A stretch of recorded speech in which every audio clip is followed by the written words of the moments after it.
বৈষম্য বিরোধী ছাত্র আন্দোলনের মধ্যে গত 18 জুলাই মিরপুর 10 নম্বর গোল চত্বরে পুলিশ বক্সে অগ্নিসংযোগ করা হয়।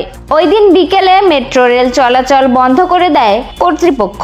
এর পরদিন মিরপুর 10 ও কাজীপাড়া স্টেশন ভাঙচুর করা হয়, যার কারণে সেদিন থেকে অনির্দিষ্টকালের জন্য বন্ধ ছিল মেট্রো রেল চলাচল।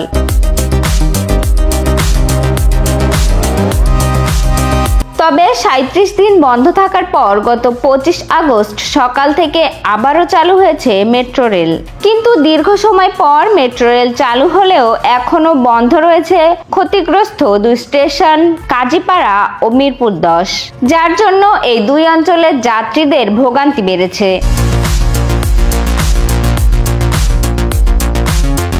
তবে খুব শীঘ্রই চালু হবে এই দুই স্টেশন। আগামী 1 মাসের মধ্যে ক্ষতিগ্রস্ত কাজীপাড়া স্টেশনটি চালু করার ব্যাপারে প্রস্তুতি নিচ্ছে Dhaka mass transit company limited. এছাড়া দ্রুত সময়ের মধ্যে মিরপুর 10 স্টেশনটি চালু করার ব্যাপারেও ভাবছে তারা।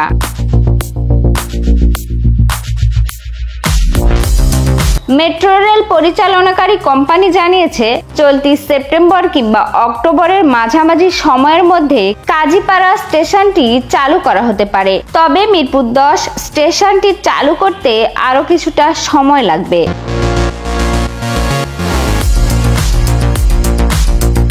এক কর্মকর্তা বলেন, মিরপুর 10 স্টেশনে যাত্রীর চাপ বেশি থাকে।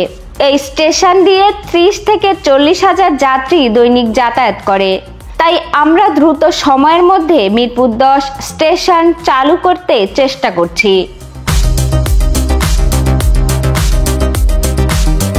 Desk report, tweet news.